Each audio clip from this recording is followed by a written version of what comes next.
I'm Dustin. I'm Leslie. And what else was I supposed to say? Well, we have a big announcement. It's already been announced. Yeah. We are going to be contestants on season 2 of RV Unplugged. Woo! Yeah. We met in high school, biology class. Yes. And I used to sit beside her and she'd off her paper. Yep. And she let me. Yes. So she graduated a year before I did. After she graduated, her parents and her moved to Texas. And I had one more year left and I joined the military. I did my basic training and I did my advanced training as a combat medic. And then I went to Korea for a year. And after I got back from Korea, we got married in 1999 in Fort Leonard Wood, Missouri. In the middle of nowhere. And I have been getting out of the military since I joined and ended up doing 20 years as a combat medic. I hate saying I was just a stay-at-home mom, but I was a stay-at-home mom for the first almost 10 years of our marriage. Yeah. And then I came to work with you. Yeah, I was running the largest Army health clinic in Europe, which was the Stuttgart Army Health Clinic in Germany. She wanted to travel more around Germany since we were there. And I said, well, you want to travel, you got to get a JOB. I got to fund it. Yeah. So she did, and so she was working, booking appointments at the health clinic that I was working at, and so we had enough money to do some traveling. Yes.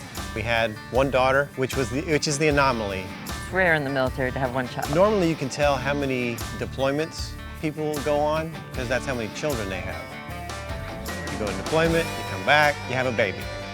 Yeah. But we learned fast. We only had one. And she's 23 years old, and we just became grandparents. Yeah. So we have a 6-month-old grandbaby now, so we are like giddy now with... We're Mimi and Pop Pop. Yeah, Mimi and Pop Pop. The military life is tough on a marriage. There was about a 5-year span there where we didn't really see each other much. Yeah. I deployed to Iraq for the first time in 2003 for a year. I came home for 10 months, and then I went back and did another year. Yep. And then as soon as I got back from the second deployment, I went straight to be a drill instructor for 2 years, which that lifestyle is, you know, I wake up 4 a.m., I go wake up the soldiers, train all day, put them to bed at 10 o'clock, and then I come home and I go to bed and do it all over again. And it's a 7-day-a-week job, so we didn't really get to see each other much. So see you in a couple years. The first deployment was a lot of just snail mail, writing and sending it off, waiting for that letter to come back. There was a little bit more technology during the second deployment. We had Yahoo Chat. There was like internet cafes over in Iraq where you'd have to wait in line forever, get in there, and then you could kind of chat back and forth. And every once in a while, you'd get like a prepaid card, and you'd be able to make a phone call back and forth. Yeah. But it was tough. It was very tough. It was tough. And there were some scary times during that time. Sometimes we'd be on the phone and mortars would start flying in, and Mortar's gotta go, bye. she could hear the booms on her side of the phone, and I'd have to hang up the phone and be gone, and she wouldn't know if I was okay until I called her back.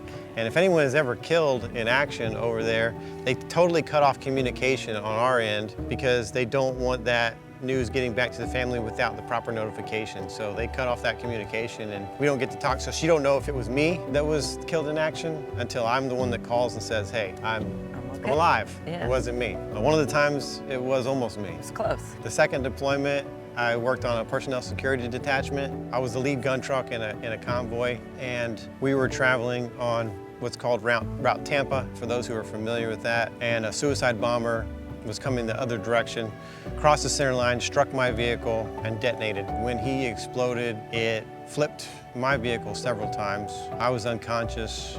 When I woke up upside down, I really didn't even know how bad I was hurt. The worst part of that was my gunner, who is the guy who sticks half of his body out the top of the vehicle to provide us with fire in case we need it. He was killed in that incident. And so when we started our channel, we wanted to do something in his honor.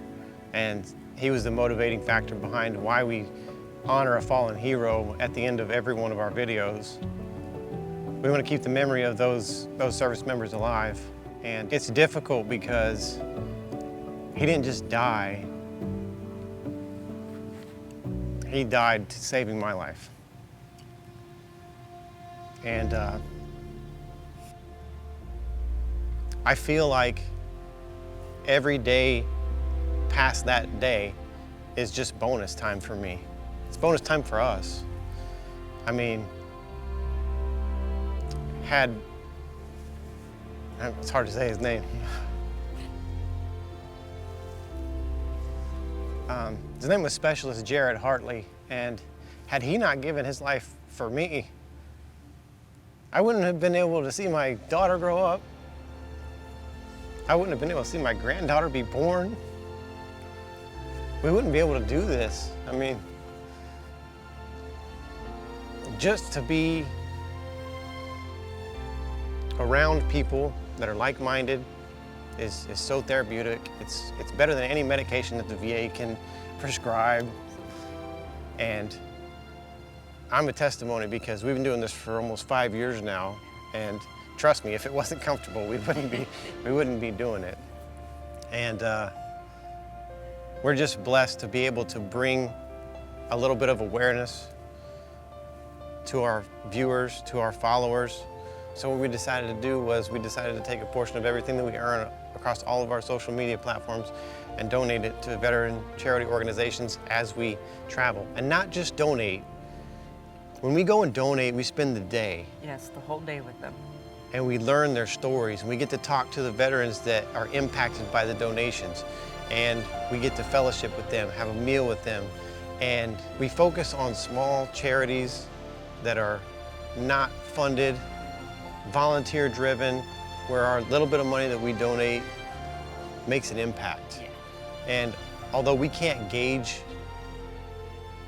how well it is helping, we have had people from those organizations come back to us and say, what you're doing is saving lives. 22 veterans per day commit suicide on average. And we know that by helping with this little bit of money, helping a homeless veteran, helping veterans understand what their benefits are, how to navigate that system, get them to an appointment, get them to their behavioral health doctor. That's the kind of stuff that's going to save veterans' lives. And although we can't measure it, we know that we're helping.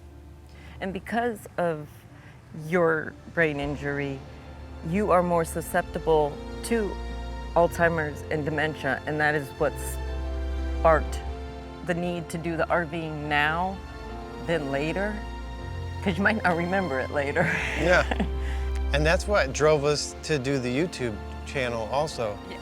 Because if that does happen, I want to be able to go back and watch it. And this is what we did. Yeah, we did some cool stuff. And at some point, it might be all new to me. Just That's okay. And it's like a diary also. I mean, our daughter can watch this, our granddaughter can watch this. I know my grandparents, the only thing I have to remember them is like black and white pictures. I can't hear their voice, I can't see their mannerisms, but this is gonna be something where Harper, our granddaughter, can look at 30, 40 years from now and go, that's where I get that. That's why my smile's crooked. That's why I act the way I do. That's why I have that crazy laugh. Yeah. That's why I walk a little funny, But she'll see that, and that just makes it all worthwhile. And I feel like every day is a bonus, and no matter how we do in this competition, we are gonna use this platform to raise more awareness for veterans like me. Yes. And for spouses like you, because without a support system, could have never done this. Most military marriages don't survive, especially when the veteran has stuff like I have. Yeah. Traumatic brain injury. I interpret things differently than everyone else does. Yeah. I don't remember things very well. I have short-term memory And it's issues. frustrating for both of us. It is. So the patience that a military spouse has to have to stay in that fight with their veteran is so commendable. And I mean, I can't believe you're still here, honestly, because the crazy stuff that we've had to go through. There's nowhere else I'd rather be.